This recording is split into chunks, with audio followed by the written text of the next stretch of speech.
자, 손 뱉고 인사. 안녕하세요. 안녕하세요. 위클리밴 문희정입니다. 이학범입니다. 6월 1일부로 코로나 거리두기가 완전히 종료됐습니다. 그래서 이제 마스크 착용 의무도 다 해제가 됐는데요. 또 하나 바뀐 게 있습니다. 이 바로 비대면 원격 진료입니다. 원래 사람 비대면 원격 진료가 불법이었잖아요. 불법이었죠. 코로나 시기에 이제 강력한 거리두기를 하면서 이제 비대면 진료를 한시적으로 허용을 해줬습니다. 그 사이에 수많은 사람에서요 비대면 진료 플랫폼들이 생겨났고요. 이 플랫폼들이 모여가지고 협의회도 만들었어요. 원격 의료산업 협의회까지 만들어졌었습니다. 맞습니다. 거리두기 종료되면서 한시적으로 허용했었던 비대면 진료도 다시 금지해야 하는 게 원칙인데 정부가 다른 선택을 한 거죠. 맞습니다. 바로 금지시키지 않고 6월 1일부터 3개월 동안 비대면 진료 지금 시범 사업을 하고 있거든요. 원칙적으로는 금지를 해야 되는데 대면 진료를 경험했던 분들이 이 이점을 이제 깨달은 거죠. 그래서 장점도 있고 단점도 있긴 하지만 3개월 한 번 더 시행을 해보자. 3개월 시범 사업이 끝나면 이걸 영구적으로 허용을 할지 아니면 다시 완전히 금지를 시킬지 아니면 또 다른 형태의 시범 사업을 해볼지 이런 게 결정될 것 같습니다. 네, 이건 사람에 한해서 위클리벳에서는 동물 이야기를 해야 되는 그럼요. 건데 네. 자, 동물은 어떻습니까? 원격 진료 불법이잖아요. 수의사법에 딱 비대면 진료가 불법이다 이렇게 규정되어 있는 조항은 없어요. 근데 수의사법을 찬찬히 살펴보면은 처방전 같은 것들을 발행하기 전에 수의사가 반드시 동물을 직접 대면 진료하는 걸 원칙적으로 전제로 하고 있거든요. 그러니까 사실상 대면 진료만 허용되어 있다고 보는 게 맞을 것 같습니다. 네, 코로나 팬데믹 기간 동안 사람에 대해서는 원격 진료를 일시적으로 허용을 해줬는데 동물과 관련해서는 어떻게 했었나요? 동물은 지금 불법인 상태인데 코로나 시기에도 임시적으로 허용을 해주지 않았기 때문에 네. 동물은 과거부터 코로나 시기 현재까지 그냥 계속 불법인 상태라고 보시면 됩니다. 네. 근데 이제 보호자들 입장에서는 저도 사실 비대면 진료 꽤 많이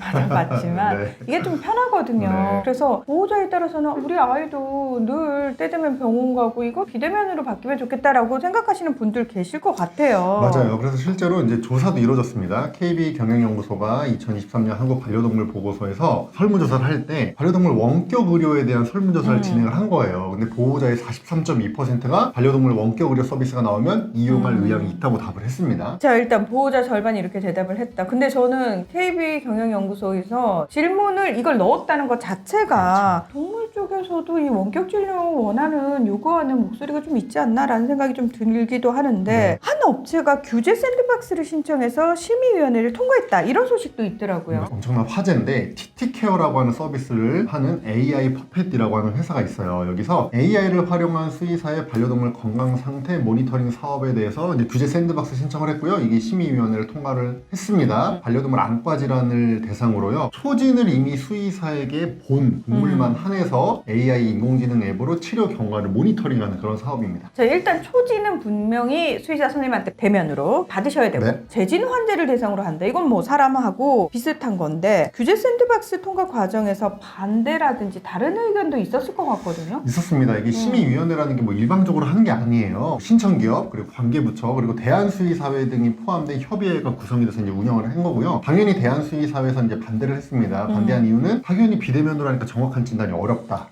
그리고 의료사고 위험성이 있는데 이런 거 책임은 또 수의사가 져야 될 가능성이 있죠. 그리고 보호자의 자가진료, 자가진단이 확산될 우려가 있다. 그리고 이런 서비스가 시행이 되면은 대형동물병원으로 환자들이 더 쏠릴 거다. 지금도 소형 1인 동물병원, 영세동물병원들이 경영난에 처해 있는데 비대면 진료가 확산이 되면 영세동물병원들이 더 힘들어질 거다. 이렇게 지적을 했습니다. 이런 의견에도 불구하고 통과가 된 거잖아요. 그러면 이제 앞으로 어떻게 되는 건가요? 일단은 동물병원 뭐 선정을 하고 서비스 구축까지 다 준비가 완료가 되면요. 올해 하반기 중으로 이제 실증 사업이 이제 개시가 되고요. 네. 실증 사업을 6개월 동안 시행한 뒤에 이 사업을 뭐 연장할지 확대할지 종료할지 여부를 논의하게 됩니다. 자, 우리보다 먼저 동물 원격 진료를 허용한 나라들 얘기를 좀 들어봐야 될 것 같아요. 네, 생각보다 많습니다. 뭐 나라별로 뭐 주별로 차이가 많이 있긴 하지만 상당히 많은 나라에서 원격 의료를 허용하고 있거든요. 관련 서비스도 굉장히 많이 등장을 했어요. 특히 미국에서 원래 원격 의료가 허용돼 있었습니다. 코로나 전에도요. 근데 그때는 동물병원을 1회 이상 처음에 무조건 방문을 해서 수의사를 직접